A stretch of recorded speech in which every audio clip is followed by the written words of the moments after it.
What are some of your biggest challenges as the NAM of Kiang West that you are facing?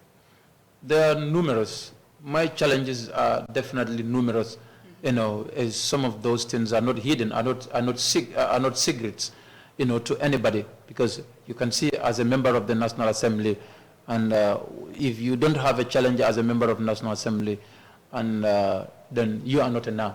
Everyone has a challenge, but our challenges are different, particularly, you know, in this country. You know, that's not only in this country. If you want to stand for, you know, for justice, if you want to stand for, you know, for the truth, you are called names. It can come from your own people. It can come from anybody. It can come from your own family. It doesn't matter what any level you are. So National Assembly membership is not an exception. Some people might think, you know, in fact, some of my colleague NAMs, you know, will tell you openly, you know, he thinks he's William Shakespeare, I swear. You know, because it's all those things are things that are trying to attack you.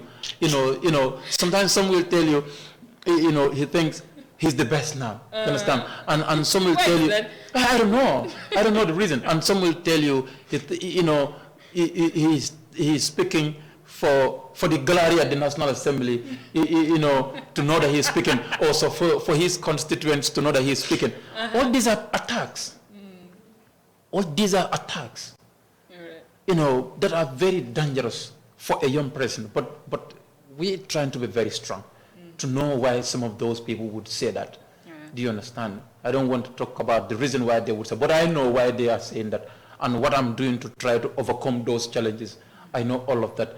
And sometimes you speak in Parliament about a particular minister and their responses are so crazy towards you. And you want to pass a certain law on the interests of the Gambian citizens. Some people would come and try to, you know, because they have a number, and they would against that submission that you've made, and they would vote against it, and their yes will stand, because they have a number, even though it's not on the interest of the citizens. When it comes to lawmaking, you know, in so many laws, we pass so many laws in the National Assembly. This law, I never forget about that when it comes to anti-corruption. You know, every legislation, every act, there is a particular clause in every act that is the nucleus of that. That is the soul of that particular law. If you remove that, like if you remove a fundamental human right from a constitution, right, then there is no constitution.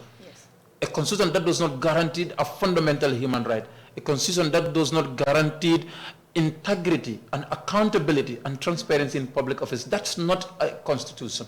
All right? So that anti-corruption bill, anti-corruption law is also about people enriching themselves with public resources that is allocated to the citizens of this country, you know, and nothing will come out of it. They are not yet accountable for it. They are not yet accountable for it. This is what is going to happen, because that anti-corruption law will remove the nucleus of the bill, which is illicit enrichment, unexplained wealth. You can hold a public office, and when you are out of the office, you cannot explain a wealth that is outside your salaries. But every public officer should be able to do that, to sit before a commission and say, this wealth I have gotten was from a business, or is from a family member's business, or any partnership, or is from my salaries.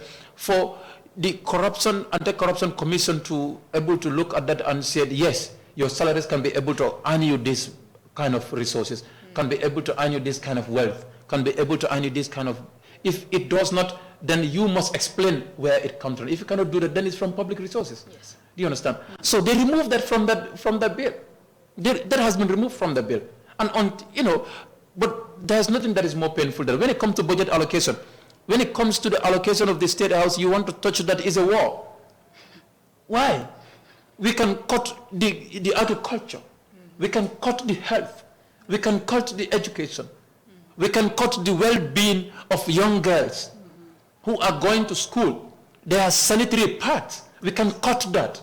But we cannot cut the travel and the food and other entertainment from the office of the president. That's disgusting. So all those are, you know, things that discourage you. You know, when it comes to accountability, public officers will do something wrong. The report is at the National Assembly. You want to adopt that report. People are against that.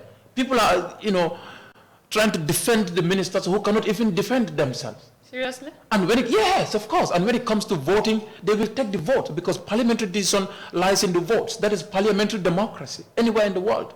Do you understand? So it is very much discouraging.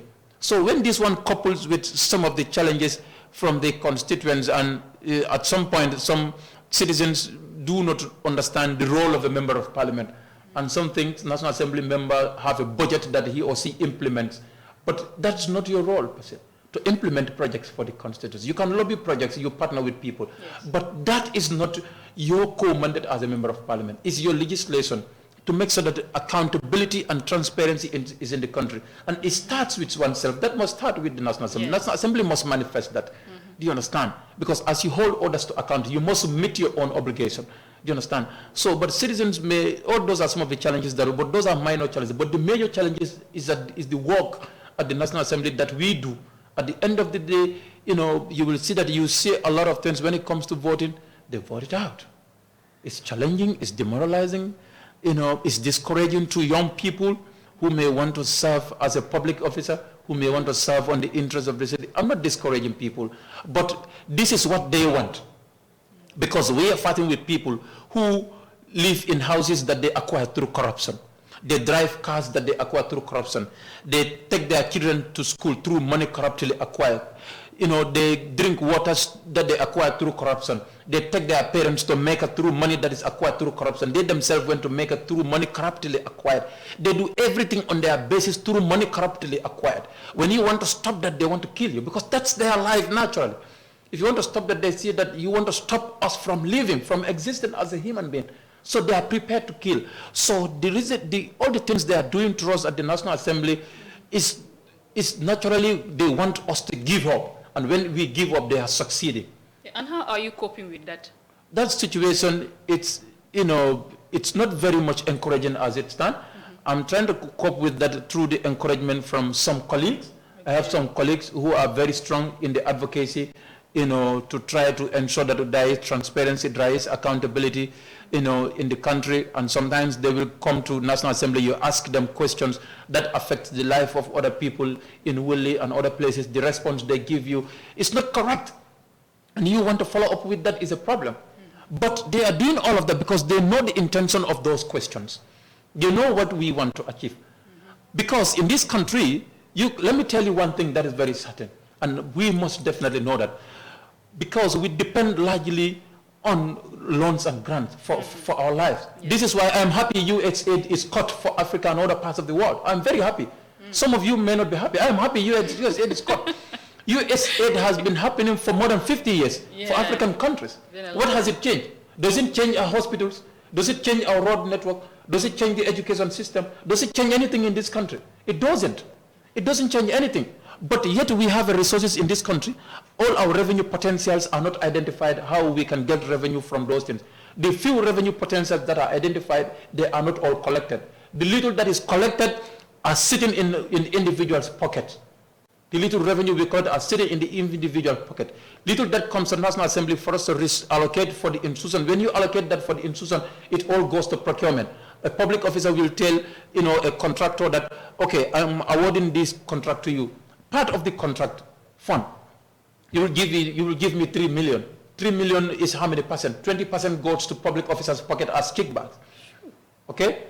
And 30% goes to procurement of vehicles and other materials. Project has not yet started. And all those should be part of the implementation of that project. 20% goes to the profit of the contractor. 30% is implemented. This is the sad thing that we face as a country.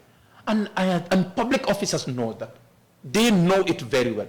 They know what we are saying. At some point, I tell people, okay, it is good that when GRA tell Gambians, we projected 9 billion or 10 billion in the first quarter, but we were able to collect, 11 billion, and people keep clapping. Yes, we can clap, but look, do you look at whether when they tell you this year we want to collect 10 billion, do you make a thorough assessment of all our revenue potential to be able to know that whether they should be able to collect more than 11 billion and they tell you we are collecting 9 billion? Answer. Do you go back to make a revenue audit to say whether they have actually collected beyond or exactly that 11 billion that is declared as surplus or not? Our country must look at that, and we must drive at that angle. Do you understand? So there are so many challenges in the system, but we are not giving up, because when we give up, that is the success of these people, and they want us to give up. And it's disaster, and there are elite groups. This is a new thing that I must tell people. There are people in this country. There are the business groups and the elite groups. Elite groups are in public offices and other, you may call them, all right? And those, some are business groups. You see, all our government issues that are going into procurement are deals that are between the businessmen and these elite groups. And sometimes they will go to social media. And I don't talk about this, ethnic issues and tribal things. And sometimes public officers will go to media and talk about this. Sometimes those tribes and those ethnicities and those, poor people, things, they are not fighting for them. They are serving the interests of the elite groups and the business community. And these business communities are hanging up on any political party.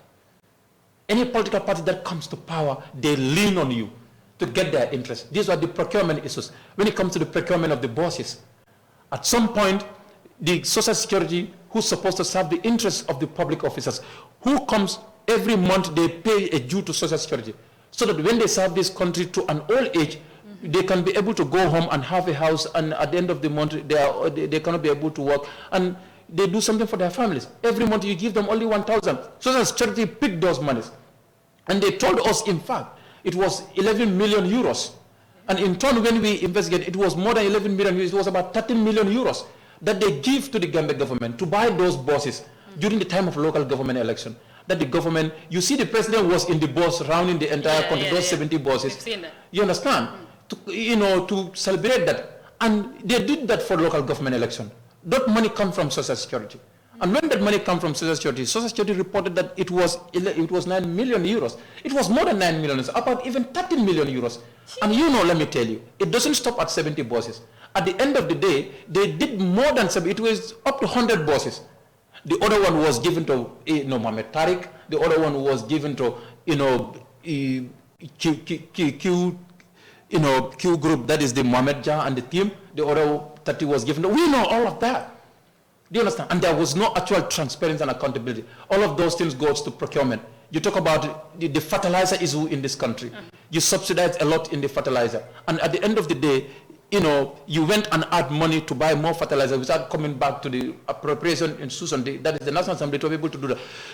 The things that are happening in this country are outrageous. You cannot imagine. So with all this, nobody is held accountable for it. Yes, this is the president who has been in office for more than 8 years. It is coming to 10 years. Nobody is prosecuted for corruption. Nobody is arrested from public office for corruption. You would believe that? All this is happening. You could remember the COVID-19 fund. You could remember for that of the NDMA, the Dahaba and the team, when they investigate and realize that it was more than hundreds of bags of rice and sugars were to be distributed among the people in this country, and they were not distributed. You, as the director of the NDMA, you cannot contact you do not know that until after 1-2 years. Do you understand? You cannot contact your supplier to say whether you have supplied what we have contracted you or not. That happened in this, and those people are still in public office. You can talk about NAWEC issue here. You cannot imagine. I'm in the Public Enterprises Committee. Those institutions, when we were coming in office, NAWEC was indebted over $77 billion, and they were able to reduce it to $5 billion. And today, those institutions are indebted over more than billions and billions of dollars in this country. All those things are happening in this country. You, President, under your watch, nobody is arrested, nobody is prosecuted, nobody is investigated, what do you mean? That's not realistic. That cannot be true.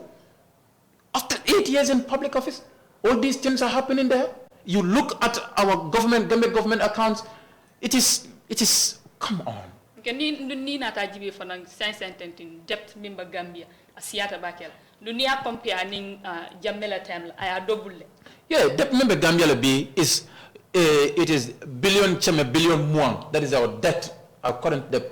Debt is 120 billion Gambian dollars is our current debt.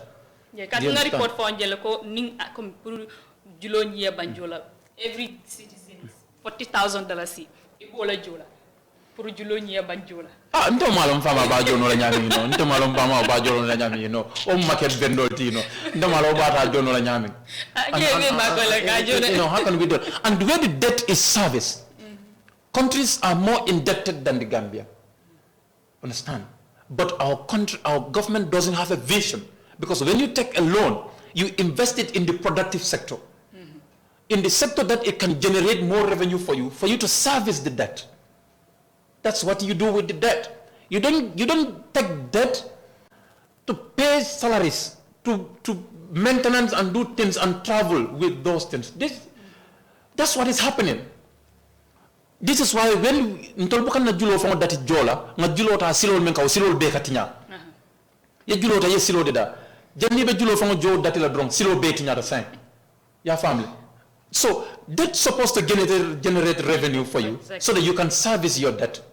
Our debt can be more than 200 billion if our debt can generate 400 billion, 500 billion for this country. You understand? And we must generate from those debts. Yes. Because this is why when we anchored our development projects on debt or on loans and grants, if they don't come, we don't implement those projects. We don't implement them. So we don't have a government that is sensitive, because our government, the president, is the business community and the elite group who are dealing with the president. The politics is in the hand of the first lady and few elite groups. That is the reality. The politics is in the hands of those people. The business community and that of the economic who are trying to drain our country, do divert all our public resources, are in the hand of the president and the few interest groups who call themselves the businessmen and other people. This is why when it goes to the allocation of all the lands in this country, go to Senegambia and all this country, all the reserves. The tropics you talk about in Senegambia, yeah. It's a foreign investor. And it was given by the minister in this country, where government resources is put, and nothing is going back to the Gambia. And they didn't even pay the entire due that is due to the state. That is the 5%. All other resources in this country, the lands and everything is allocated, is butchered to zero. You go to Brufut Height, you cannot talk about it. You go to the selling of the Jana Commission results and everything, nothing is implemented. The TRRC, what are we as a country?